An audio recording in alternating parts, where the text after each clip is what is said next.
Magandang gabi po sa inyo, mga ginigiliw kong mga kapatid. At ako po'y natutuwa at nagagalak sapagkat muli ko po kayong mapaglingkuran. Sa kabila ng hindi po tayo nagkakasama ngayon po ng harapan, subalit ako po'y naniniwala na ang paglilingkod ko pong ito ay magkaroon po ng inspirasyon sa inyo pong buhay. Sa katulad ngayong tayo po'y nasa panahon ng pandemic, ang tinatawag na COVID-19, na kung saan panahon nito ng agam-agam sa ating pong buhay. At nung magpasimula ito na mag-lockdown ang ating pong Metro Manila, tiningnan ko agad yung karanasan ng bayan ng Diyos noong Old Testament.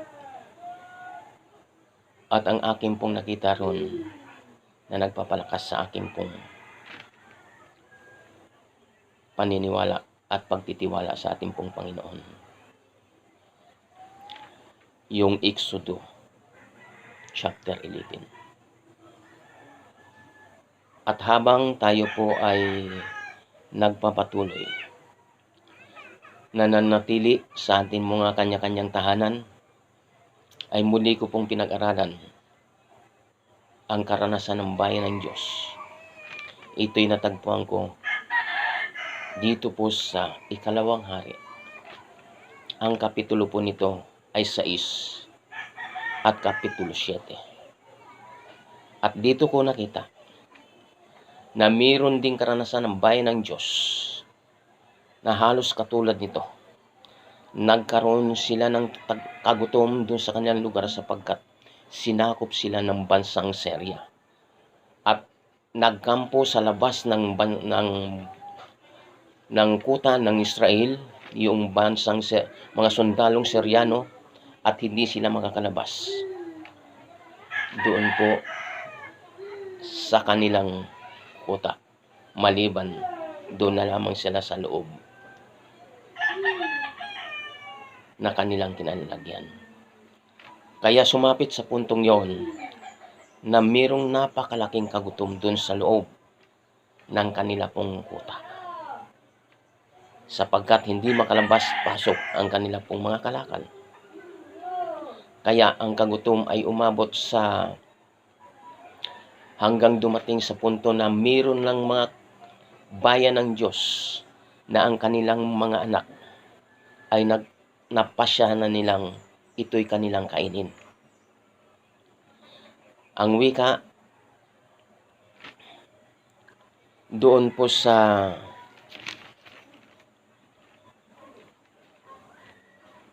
Ikalawang Hari, ang kapitulo po nito,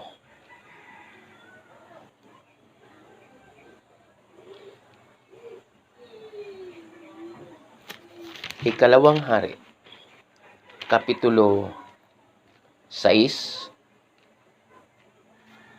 ang bersikulo nito ay 28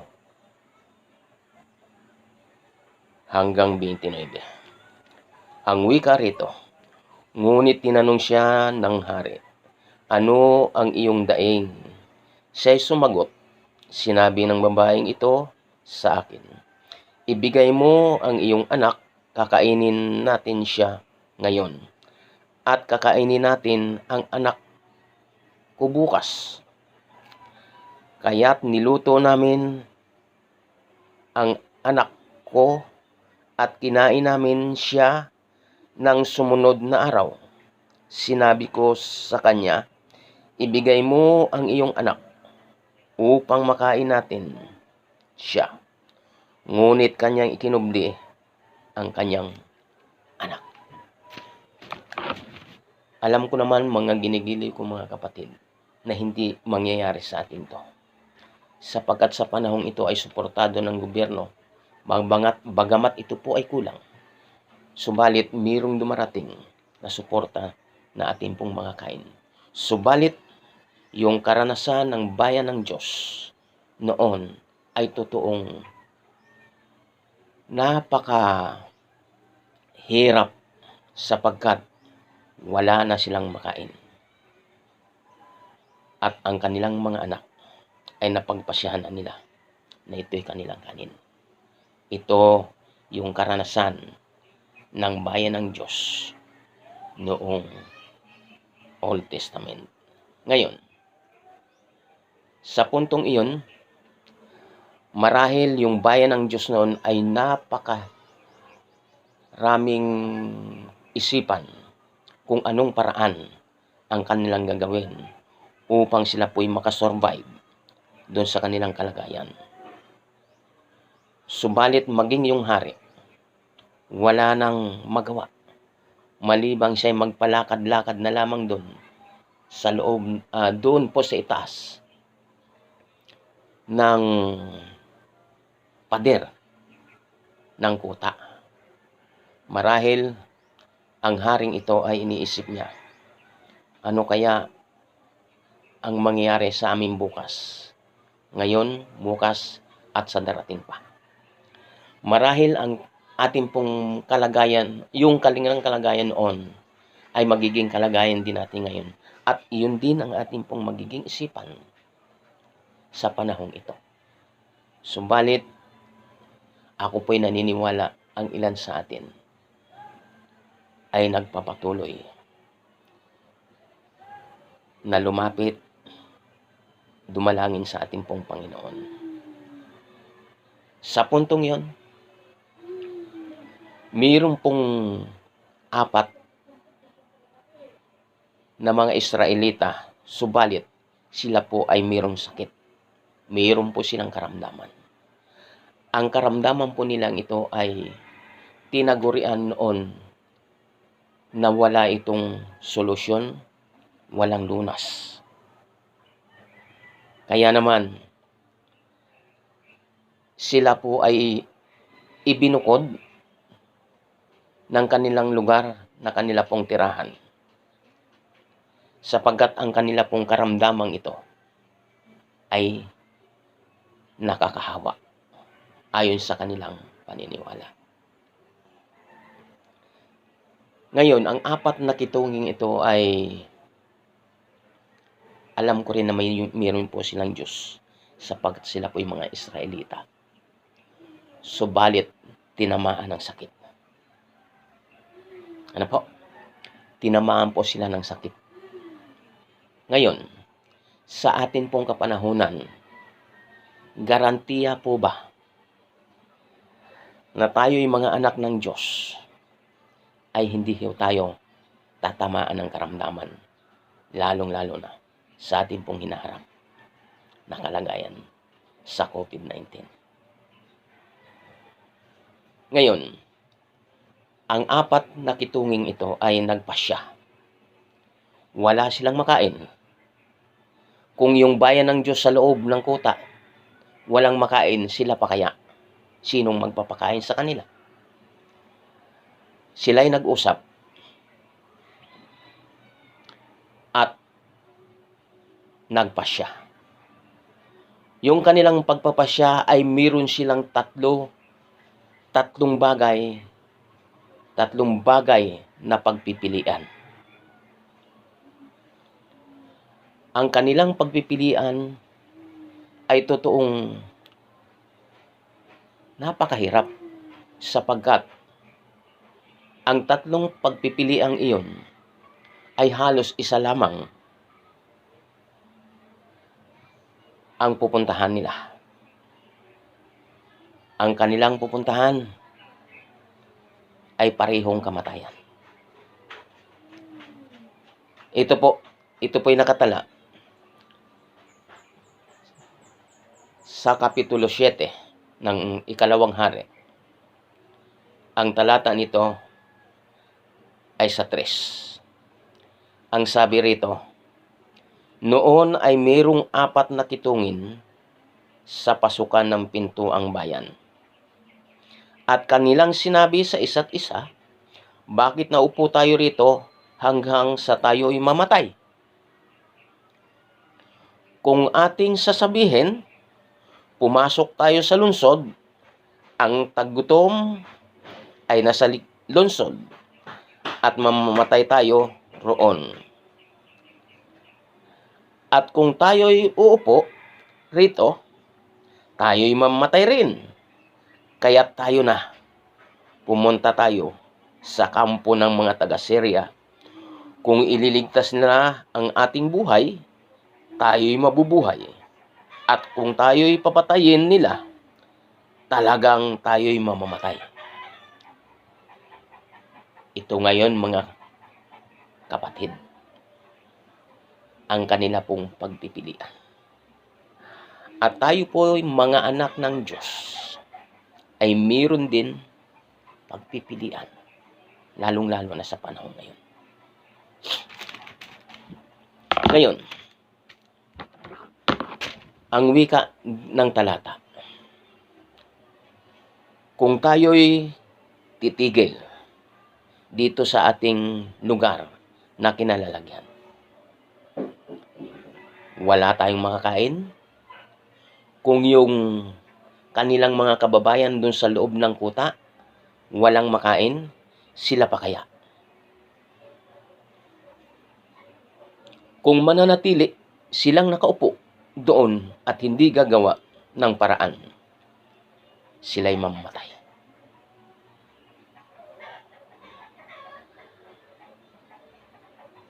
At ang sabi nila, kanilang iniisip na pumasok sila doon sa loob ng kuta, ng kampo.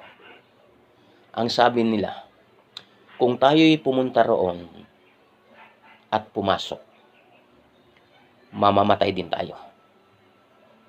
Mamamatay tayo sa gutom. Yung dalawang pagpipilian nila, kung sila'y mananatili, una, doon sa kanilang kalagayan, mamamatay sila sa gutom. Pangalawa, doon sa kanilang pagpipiliang pangalawa, pag pumasok sila doon sa kuta ng kanila pong mga kapatid, maliban sa sila'y pandirihan, wala rin silang makain sapagkat tagutom sa loob ng kampo. Pangalawang pagpipilian nila, mamamatay din sila sa gutom kung ito ang kanilang pipiliin. At ang pangatlo na kanilang pagpipilian, alam nila na yung kanilang pipiliing pangatlo, sila ay makakakain sapagkat maraming pagkain, maraming baon ang mga sundalo ng taga-Syria doon sa lugar sa labas ng kampo ng Israel na kanilang kinakampuhan. Ngayon, ang sabi nila, kung tayo ay pupunta sa kanila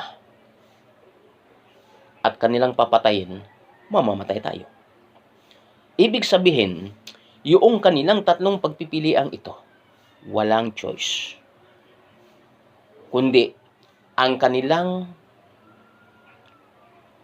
pupuntahan ay parehong kamatayan. Subalit, sila po ay nagpasya na doon pumunta. Doon po sa kampo ng Syria. Na kung saan, yung kanilang desisyon, sila po ay parang nag-suicide. Bahala na. Bahala na. Kung tayo papatay nila, mamatay tayo. Ang iniisip nila, kung sakali man na hindi sila patayin ng mga sundalong taga-Syria, mabubuhay sila. Pero ang iniisip nila ang una talaga, mamamatay sila. Alam nyo, mga ginigiliw kong mga kapatid, kung sa ating kalagayan ito,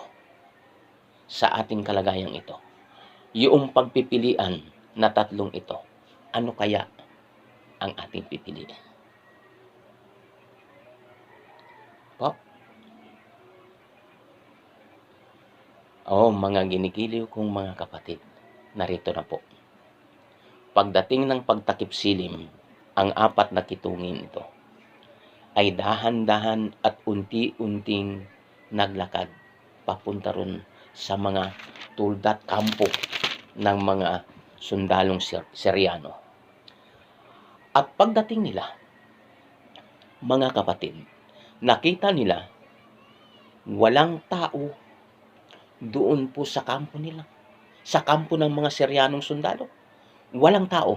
Maliban na ang kanilang nakita doon sa labas, kabayo na nakatali, asno na nakatali. Pagpasok nila sa tulda, andun yung pagkain. Andun yung mga ginto, lahat ng mga gamit ng mga Seryanong sundalo ay nandun. Wow! Pagdating nila ron, may pagkain. Kumain sila, mga kapatid ko. Mga ginigiliw ko, mga kapatid. Ano sa tingin ninyo yung pagkain ito? At bakit pagdating nila, wala man lang isang sundalong Seryano doon sa kampo nila? Bagkus ang kanilang inabutan doon ay nagkalat ng mga kagapitan ng mga sundalo at yung mga pagkain, lahat na nandun, iniwan. Sila'y nagtaka. Anong nangyari? Anong nangyari? Mga kapatid ko, ito na po.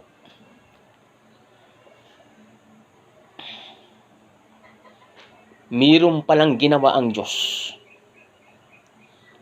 na hindi alam ng mga bayan ng Diyos, maging sa loob ng kampo, maging sa labas, doon sa kitungin, wala silang alam na mayroon ng ginawa ang Diyos para sa kanila. Subalit hindi nila alam ito, na mayroon na palang ginawa ang Diyos para sa kanila. Alam niyo, mga kapatid, kung ano? Ang ginawa ng Diyos para ang mga sundalong Seryanong ito ay umalis doon sa kanilang lugar, sa kanilang kinukutaan, para abangan yung bayan ng Diyos na lumabas. Alam niyo po kung ano? Yung tunog ng mga paa ng kabayo na ito'y tumatakbo, na dumadagungdong, na mayroong hila-hilang karwahe. Pinarinig ito sa mga sundalong Seryano, na kung saan narinig nila na iniisip nila, ayon sa talata, yung hari ng Israel nakipagkutsabahan sa ibang mga kaharian, upang sa gayon lumaban doon sa mga sundalong Seryano. Kaya narinig nila, napakaraming mga kabayo dumadagungdong sa lupa. At iniisip nila na sila'y lulusobin at ito'y mga sundalo ng Seryanong ito ay nagtakbuhan, nagpulasan at walang naiwan, kundi yung mga kabayo, yung mga asno, at pati mga kagamitan at lahat ng mga pagkain. Alam mo, mga kapatid, kinikilabutan ako sa bagay na ito. Bakit po? Sa ating pong mga kalungkutan, agam-agam sa buhay natin, na tila baga hindi tayo makasurvive, wala tayong alam na mayroon na palang ginawa ang Diyos para sa atin. Hindi nila alam na ang Diyos gumawa na ng paraan para sa kanila. Hindi nila alam. Mga kapatid, kayo, kamusta? May nalaman na ba kayo na ginawa ang Diyos para sa inyo? Alam niyo, mga kapatid, sa totoo lang, yung ginawa ng Diyos para sa inyong lingkod, hindi ko rin alam nung pasimula. Wala akong alam. Subalit, tingnan nyo, habang lumalaot, tumatagal ang aking pong relasyon sa Panginoon. Napakarami na palang bagay na ginawa ang Diyos para sa akin. Napakarami na. Kayo, mga ginigiliw ko, mga kapatid, suriin ninyo, tingnan ninyo. Huwag lang sa panahon ng kagipitan. na inaasahan yung gagawa ang Diyos para sa inyo. Alam nyo, pati yung buong bayan ng Diyos ang Israel, wala silang alam sa ginawa ng Diyos para sa kanila. Bago dumating yan, alam nyo ba, na hinulaan na ito ni Propeta Eliseo, na yung sa panahong yon ng kagutom, alam nyo ba, hindi lang apat na doble, yung presyo ng bilihin. 10 doble pa. Kasi ang sabi roon, yung ulo ng asno, doon sa loob ng kampo ng Israel, ay ipinagbibili ng 80 siklo. Ibig sabihin yan, nung wala pang gera, kung wala pang kalaban yung bayan ng Diyos, ang presyo ng ulo ng asno ay nagkakalaga lang ito ng 2 siklo. Mga kapatid, ibig sabihin, grabe ang krisis. Grabe ang krisis. Sa ating kasalukuyan ngayon, mga kapatid, krisis din. Pero ako'y naniniwala na kayo'y nagpapatuloy ng patiwala sa ating Panginoon. At ngayon natuklasan natin na ang Diyos pala, kahit na hindi nagpapatuloy na kilalanin ang kapangyarihan ng ating pong Panginoon, kahit hindi sila nagpatuloy na kilalanin ng lubusan ng ating pong Panginoon, ang Panginoon sa panahon na gusto niyang kanyang protektahan at solusyonan ang problema ng kanyang bayan, ginagawa niya ito, mga ginigilo ko, mga kapatid. Ginagawa niya ito. Ang problema ng bayan ng Diyos, may ginagawa na pala ang Diyos para sa kanyang bayan. Hindi ito nakikita ng kanyang bayan. Bakit kaya? Bakit? Alam nyo kung bakit? Meron tayong iniisip sa ating pong sarili na gusto nating mangyari sa ating buong buhay na gagawin ng Diyos para sa atin. Mga kapatid, huwag po natin pangunahan ang Diyos kung anong gagawin para sa iyo. Alam ng Diyos ang gagawin niya para sa iyo. Hindi gagawa ang Diyos para sa iyo, para sa ikapapahamak mo. Gagawa ang Diyos para sa ikabubuti mo. Mga kapatid, mabuting balita ito. Dumating sa punto na ito po ay kumain na yung 4 na kitungin. Hala, nagpakabusog. Kain sila ng kain. Marahil siguro talagang grabe ang gutom na nito. Pagkatapos nung kinuha nila yung mga ginto, pilak, lahat na pwedeng pakinabangan, kinuha nila ito. Nagpakakakwan sila. Kumbaga, yung nagpakasasa sa bagay na ninais nila nung panahon ng tagutom. Minsan naalaala nila, hindi maaari na tayo tumigil lamang dito na hindi natin paalam doon sa loob ng kampo ng Israel. Kailangan malaman nila ito.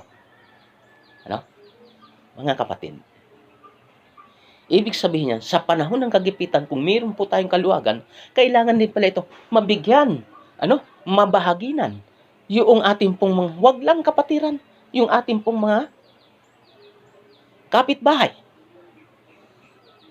Ang sabi nila, hindi maaari na tayo lang makinabang ito. Kailangan lang natin. At ito'y pinaalam at nakarating sa hari. Nung makarating sa hari, alam nyo, dahil sa kakulangan ng pananampalataya ng hari, alam nyo ang kanyang iniisip? Hindi po pwede yan. Hindi mangyayari yan. Na mawalan ng mga tao doon sa mga tulda ng mga sundalong Suryano, hindi maaari yan. Iyan ay bitag. Ang wika niya. Yan ay bitag.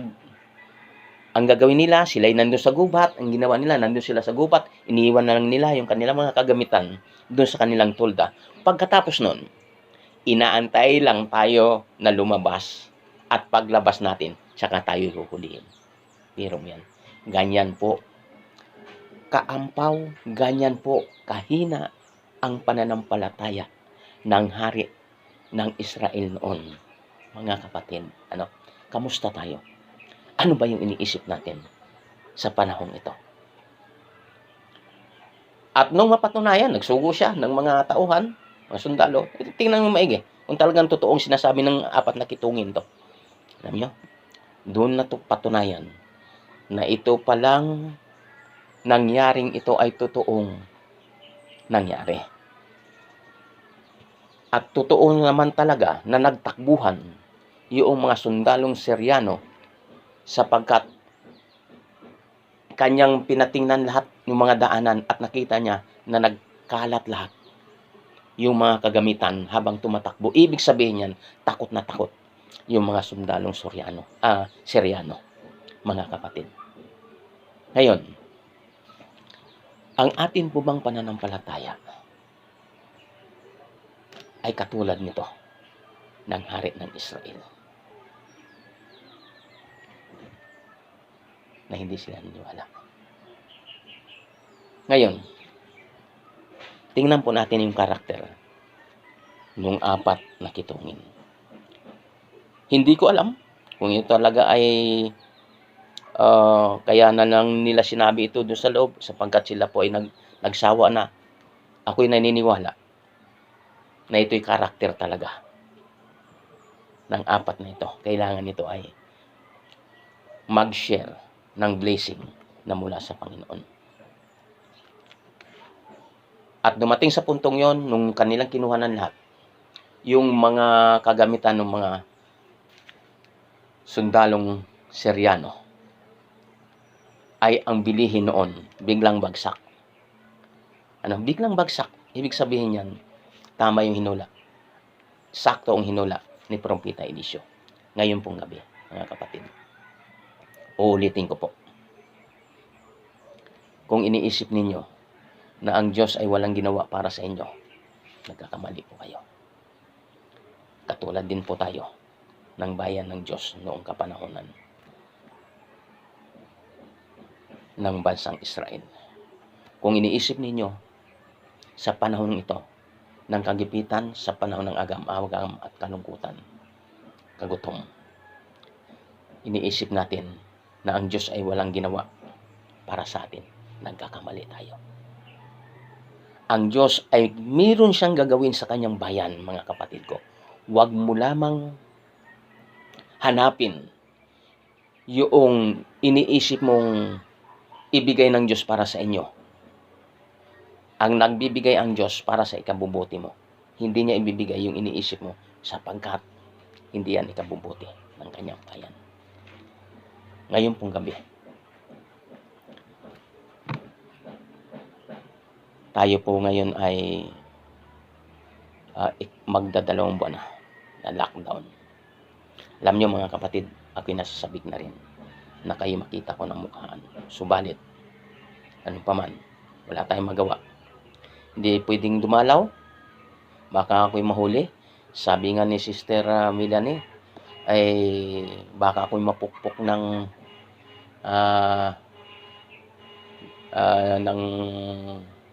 tanod dahil sa katigasan ng ulo. Hindi po pwede. Nakakahiya. Kaya ngayon, ang atin pong gagawin at gagawin pa, patuloy po natin pag-aralan ang karakter ng Diyos upang sa gayon, yung pong ating relasyon sa ating pong Panginoon ay patuloy na lumapit at lumapit pa. Kaya naman, sa panahong ito, magdadalawang buwan, nakita ko ron sa Exodo, uling kapitulo ang sasabihin ko sa inyo. Basahin nyo lang po, ang babasahin nyo dyan, Ikalawang Hari, chapter 6 at chapter 7. Pagkatapos ko, ang babanggitin ko ngayon ay yung nagpapalakas sa akin pong pagtitiwala sa ating Panginoon sa panahon ng ganitong kalagayan. Sa Exodo chapter 11.